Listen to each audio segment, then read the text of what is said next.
Sorry ட்ரெயினில் சென்னை மெயிலில் வந்து வரதாக இருந்தார். சடனாக அவனோட டாக்டருக்கு வந்து ஏதோ ப்ராப்ளம் ஆகிட்டு வடோதராவில். ஸோ அர்ஜெண்ட்டாக டாக்டரா கச்சேரியா அந்த மாதிரி ஒரு சுச்சுவேஷனில் இருந்தார். எனக்கு இன்பாக்ஸ் பண்ணார். நான் வந்து ஓப்பன் பண்ணியிருக்கலை. ஆனால் திடீர்னு 8:30 மணிக்கு நான் திறந்த போது தான் வந்து பார்த்தேன் இந்த மாதிரி இருக்குது. அவர் அட்லீஸ்ட் ஃபோனாவது பண்ணியிருக்கலாமே, ஏன் இந்த மாதிரி ஃபேஸ்புக்கில் மெசேஜை கொடுத்ததுன்னா நான் ஐ டோன்ட் அக்சஸ் அதனால. அப்புறம் நான் மெசேஜ் அவருக்கு மொபைலில் அனுப்பிச்சேன். யூ கோ ஹெட், நீ என்னோட சிஸ்டரை போய் பாரு. அந்த பாடல் இருக்கிற இடத்துல நான் வந்து தமிழ் காதல் ரோஜாவேங்கிற அந்த பாட்டை நான் ஃபில் பண்ணிக்கிறேன். எனக்கு that is a beautiful song.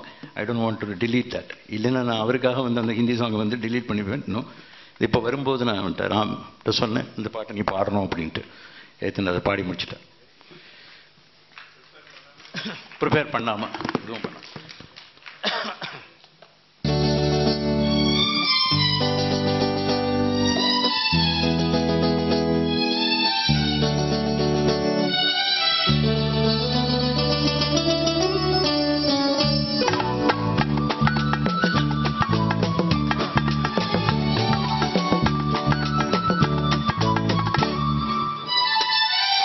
சந்திரோதயம் ஒரு பெண்ணானதோ, செந்தாமரை இரு கண்ணானதோ.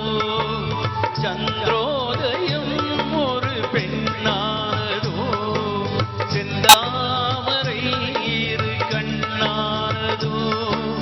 பொன்னோவியம் என்று பேரானதோ, என் வாசல் வழியாக வலம் வந்ததோ.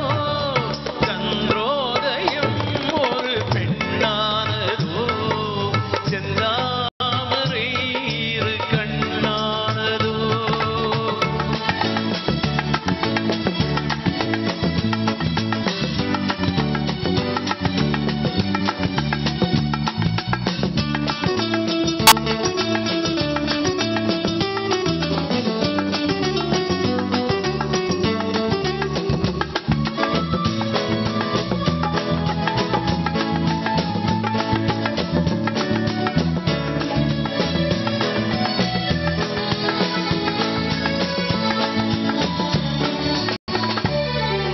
குளிர்காற்று கிள்ளாத மலரல்லவோ, கிளி வந்து கொத்தாத கனியல்லவோ. குளிர்காற்று கிள்ளாத மலரல்லவோ, கிளி வந்து கொத்தாத கனியல்லவோ. நிழல் மேகம் தழுவாத நிலவல்லவோ, நிழலோடு நீ சேர்த்த பொருளல்லவோ. என்னாலும் பிரியாத உறவல்லவோ, இளம் சூரியன் உந்தன் வடிவானதோ. செவ்வானமே உந்தன் நிறமானதோ, பொன்னாழி வெயில் உந்தன் மனமானதோ. என் காதல் உயிர் வாழ இடம் தந்ததோ, இளம் சூரியன் உந்தன் வடிவானதோ. செவ்வானமே உந்தன் நிறமானதோ.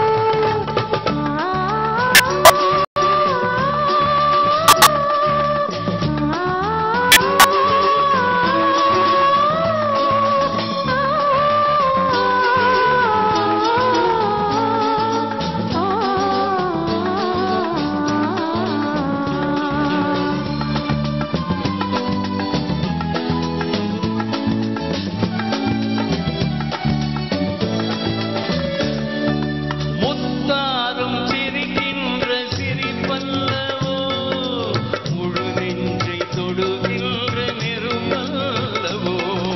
சங்கீதம் மொழிகின்ற மொழியல்லவோ, சந்தோஷம் வருகின்ற வழியல்லவோ. என் கோவில் குடிகொண்ட சிலையல்லவோ. சந்திரோதயம் ஒரு பெண்ணானதோ, செந்தாமரை இரு கண்ணானதோ.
வாங்க தடை போடவோ மடி மீது தலை வைத்து இளைப்பாரவோ முகத்தோடு முகம் வைத்து முத்தாடவோ கஞ்சாவுடி கவி சொல்ல இசை பாடவோ இளம் சூரியன் வடிவானதோ செவ்வானமே உந்தன் நிறமானதோ சந்திரோ